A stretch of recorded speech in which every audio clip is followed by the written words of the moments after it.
Hi guys, Demon here. As you all know, we come here for the science.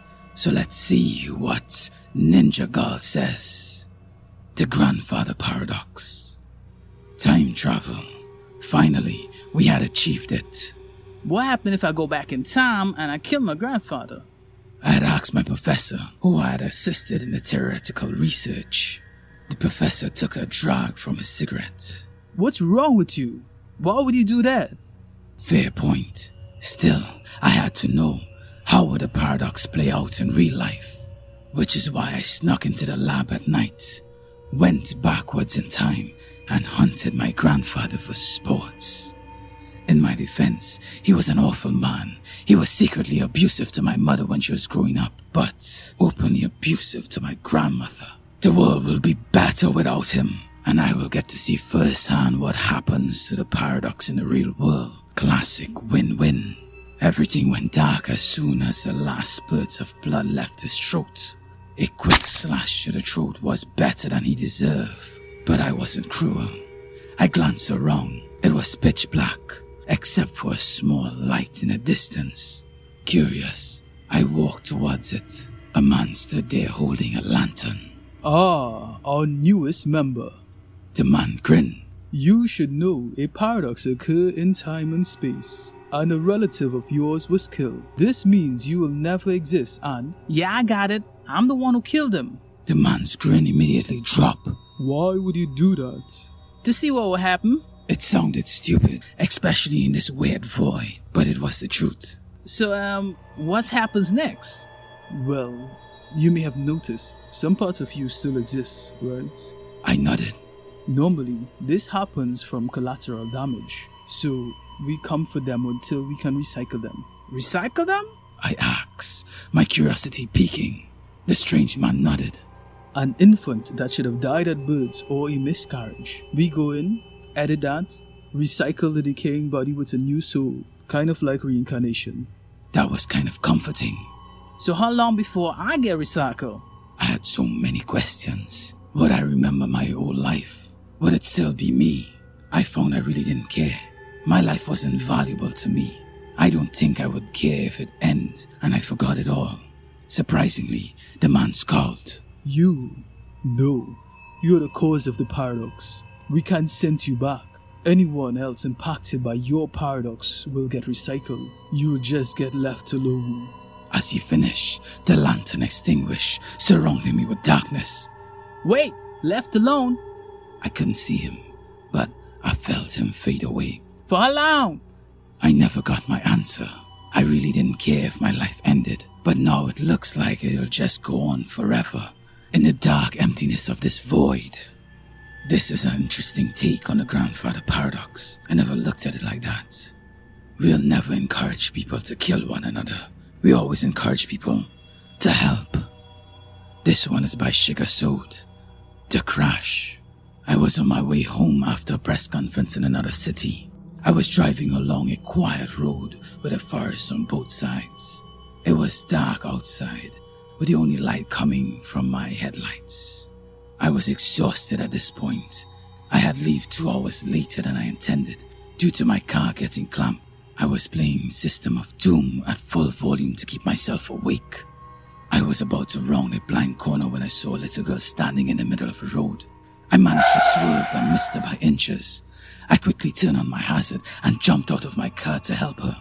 She ran up to me. Help! My father, he's been in a car crash. Please help me. She grabbed my hand and began dragging me towards the edge of the road. I gazed down to see the car was slowly being engulfed with flames. I had heard her father screaming something, but I couldn't understand him. I was about to run down and try to help when the car exploded. I managed to throw myself over her body as bits of car rained down on top of us. She started to weep. My dad! I tried my best to console her and began to lead her to my car. She climbed into the passenger seat and continued to cry. I went over, glanced down at the blazing car once more before hopping into my car. I started to drive in hopes of reaching the next town and the police. I was caught off guard when she reached over and with one hand gouged my eyes out and started twisting the steering wheel with the other. I lost control of the car and was thrown headfirst into the steering wheel. I regained consciousness a few minutes later and realized she was gone. I looked around and saw that the car was in flames. I tried in vain to escape. It was then I heard her voice. I looked in the rearview mirror and saw myself staring down from the road. I began yelling, "Get away from that witch! She'll kill you!" But he couldn't hear me. I realized I was stuck in a loop moments before the car exploded. I see you met my friend Loopy. Her methods are a bit cruel, but at least you don't know until the last moment. The next story will show you how death is a blessing. This comes from the original read. Life as I know it. I was a common man, and as common men do, I had a common life. Work, a family, friends, hobbies. I might have been a face in a crowd, but I was a happy man. As the old adage goes, life isn't a bed of roses, and the thorns I was about to encounter will mess my life up beyond repair. I lived in a good part of town, but it didn't deter thugs from seasonally visiting houses and taking whatever they please. I was exiting my house one day when a person approached me and asked for the time. I looked down at my watch and felt a stabbing pain in the back of my head. I collapsed on the floor, and as soon as I did, I saw through my half-lit eyes that a man was smiling. After making sure no one was looking, he rummaged through my pockets and made off with my wallet, keys, and watch. I felt blood oozing from the back of my head, and I felt my life flowing out with it.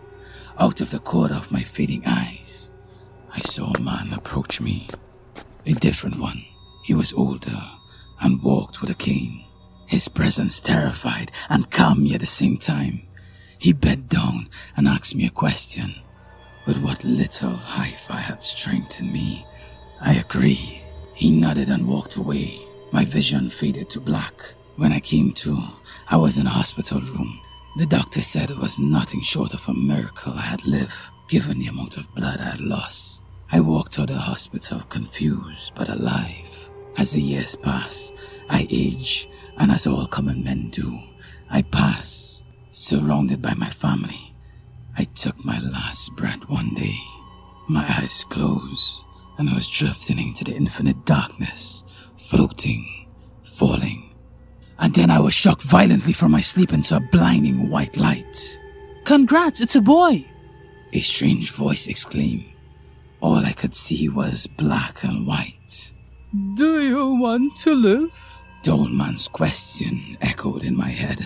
I now knew what he meant. I grew up, die, I was born, I grew up, die, and so it continued, on and on.